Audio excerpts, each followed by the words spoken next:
Hello, everyone. It is a pleasure to have you back. Today, we'll be reading from Genesis 14 through 17.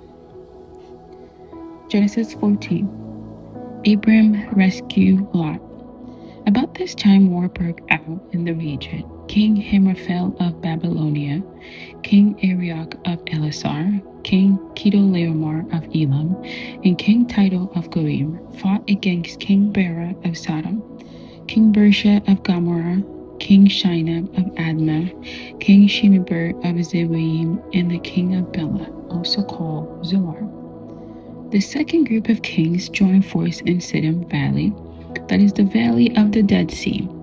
For 12 years they had been subject to King Chedorlaomer, but in the 13 years they rebelled against him. 1 year later, Chedorlaomer and his ally arrived and defeated the Rephites at Ashtaroth Karnaim, the Zuzites at Ham, the Emites at Shavik Kiriathaim, and the Horites at Mauser, as far as El Paran at the edge of the wilderness. Then they turned back and came to En Mishpath, now called Kadesh, and conquered all the territory of the Amalek, and also the Amorites living in Hazazon Tamar. Then the rebel kings of Sodom, Gomorrah, Admah, Zeboim, and Bela, also called Zoar, prepared for battle in the valley of the Dead Sea. They fought against King Chedorlaomer of Elam, King Tidal of Goyim, King Amraphel of Babylonia, and King Arioch of Elasar, 4 kings against 5. As it happened, the valley of the Dead Sea was filled with tar pits, and as the army of the kings of Sodom and Gomorrah fled, some fell into the tar pits, while the rest escaped into the mountain. The victorious invader then plundered Sodom and Gomorrah and headed for home, taking with them all the spoil of the war with food supply. They also captured Lot, Abram's nephew, who lived in Sodom, and carried off everything he owned. But one of Lot's men escaped and reported everything to Abram the Hebrew, who was living near the oak grove belonging to Mamre the Amorites. Mamre and his relative Eshcol and Aner were Abram's ally. When Abram heard that his nephew Lot has been captured, he mobilized 318 trained men who had been born into this household. Then he pursued Chedorlaomer's army until he caught with them at Dan. There, he divided his men and attacked during the night. Chedorlaomer's army fled, but Abram chased them as far as Hobah, north of Damascus. Abram recovered all the goods that has been taken, and he brought back his nephew Lot with his possession, and all the women and other captives. Melchizedek blessed Abraham. After Abram returned from his victory over Chedorlaomer and all his allies, the king of Sodom went out to meet him in the valley of Shavik, that is the king's valley. And Melchizedek, the king of Salem and a priest of God Most High, brought Abram some bread and wine. Melchizedek blessed Abram with this blessing: Blessed be Abram by God Most High, creator of heaven and earth, and blessed be God Most High, who had defeated your enemy for you. Then Abram gave Melchizedek 1/10 of all the good he had recovered. The king of Sodom said to Abram, Give back my people who were captured, but you may keep for yourself all the goods you have recovered. Abram replied to the king of Sodom, I solemnly swear to the Lord God Most High, creator of heaven and earth, that I will not take so much as a single thread or single thong from what belonged to you. Otherwise you may say, I am the one who made Abram's rich. I will accept only what my young warrior have already eaten, and I request that you give a fair share of the goods to my allies, Aner, Eshcol, and Mamre. Genesis 15. The Lord's covenant promise to Abram. Sometime later, the Lord spoke to Abram in a vision and said to him, Do not be afraid, Abram, for I will protect you, and your reward will be great. But Abram replied, O sovereign Lord, what good are all of your blessing when I don't even have a son? Since you've given me no children, Eliezer of Damascus, a servant in my household, will inherit all my wealth. You have given me no descendants of my own, so one of my servants will be my heir.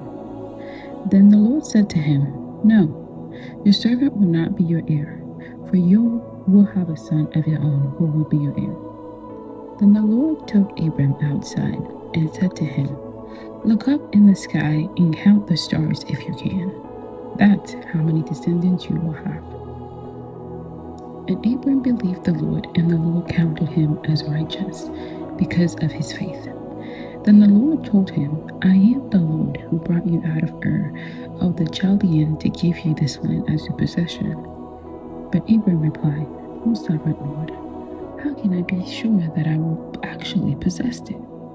The Lord told him, Bring me a 3-year-old heifer, a 3-year-old female goat, a 3-year-old ram, a turtle dove, and a young pigeon. So Abram presented all these things and killed them. Then he cut each animal down the middle and laid the halves side by side. He did not, however, cut the birds in half.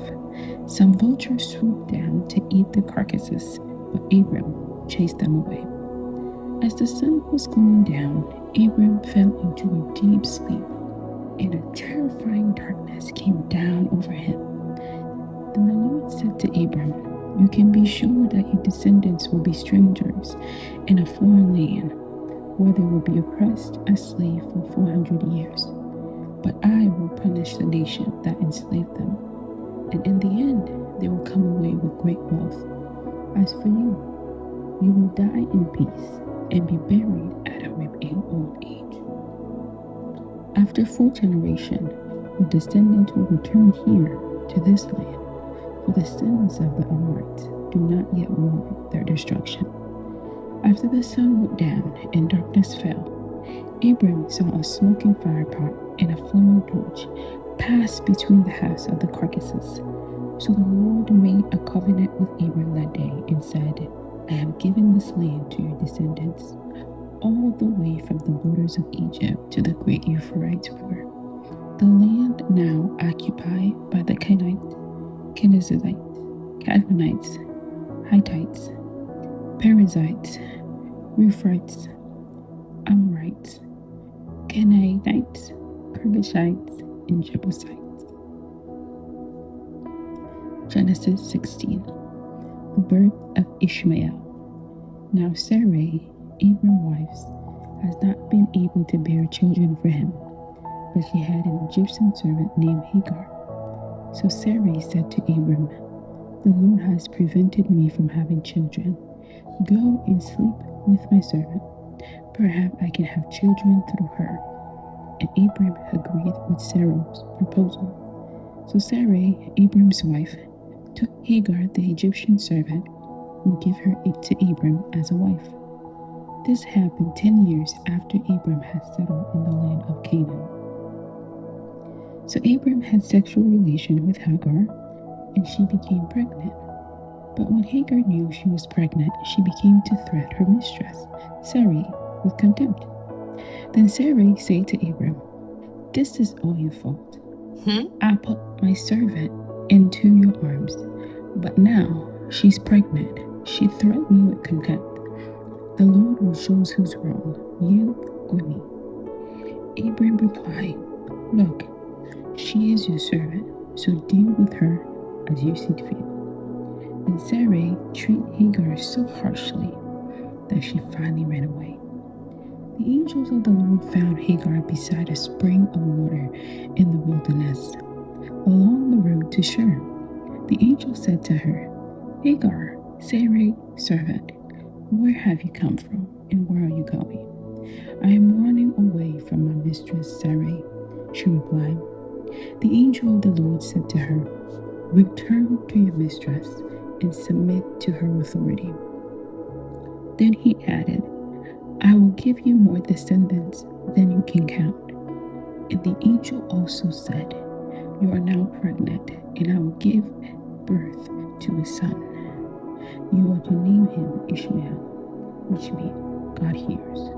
For the Lord has heard your cry of distress. This son of yours will be a wild man, as tame as a wild donkey. He will raise his face against everyone, and everyone will be against him. Yes, he will live in open hostility against all his relatives. Thereafter, Hagar used another name to refer to the Lord who has spoken to her. She said, "You are the God who sees me." She also said, "Have I truly seen the one who sees me?" So that well was named Beer Laharoi, which means well of the living one who sees me. It can still be found between Kadesh and Bered. So Hagar gave Abram a son, and Abram named him Ishmael. Abram was 86-year-old when Ishmael was born. Genesis 17. Abram is named Abraham. When Abram was 99 years old, the Lord appeared to him and says, "I am El Shaddai, God Almighty. Serve me faithfully and live a blameless life. I will make a covenant with you by which I will guarantee to give you countless descendants." At this, Abram fell face down on the ground. Then God said to him, "This is my covenant with you. I will make you the father of a multitude of nations. Once more, I am changing your name. It will no longer be Abraham. Instead, you will be called Abraham, for you will be the father of many nations. I will make you extremely fruitful. Your descendants will become many nations, and kings will be amongst them. I will confirm my covenant with you and your descendants after you, from generation to generation. This is the everlasting covenant. I will always be your God, and the God of your descendants after you. And I will give the entire land of Canaan where you now live as a foreigner, to you and your descendants. It will be their possession forever, and I will be their God." The mark of the covenant. And God said to Abraham, "Your responsibility is to obey the terms of the covenant. You and all of your descendants have this continual responsibility. This is the covenant that you and your descendants must keep. Each male among you must be circumcised. You must cut off the flesh of your foreskin as a sign of the covenant between me and you. From generation to generation, every male child must be circumcised on the 8th day after his birth. This applies not only to members of your family, but also to the servants born in your household and the foreign-born servants whom you have purchased. All must be circumcised. Your bodies will bear the mark of everlasting covenant. Any male who failed to be circumcised will be cut off from the covenant family from breaking the covenant." Sarai is named Sarah. Then God said to Abram, "Regarding Sarai, your wife, her name will no longer be Sarai. From now on, her name will be Sarah, and I will bless her and give you a son from her.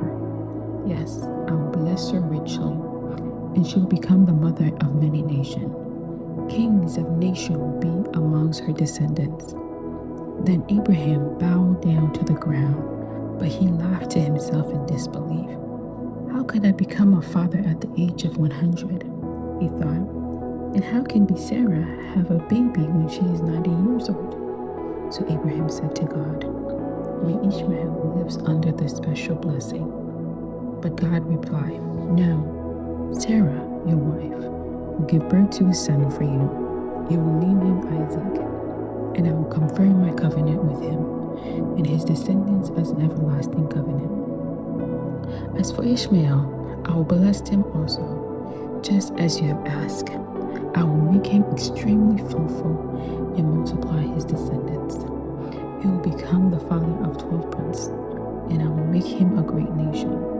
But my covenant will be confirmed with Isaac, who will be born to you and Sarah about this time next year." When God has finished speaking, he left Abraham. On that very day, Abraham took his son Ishmael and every male in his household, including those born there and those he had bought. Then he circumcised them, cutting things off their foreskin, just as God has told him. Abraham was 99 years old when he was circumcised, and Ishmael, his son, was 13. Both Abraham and his son Ishmael were circumcised on that same day, along with all the other men and boys of the household, whether they were born there or born as servants. All were circumcised with him. Thank you. Stay blessed.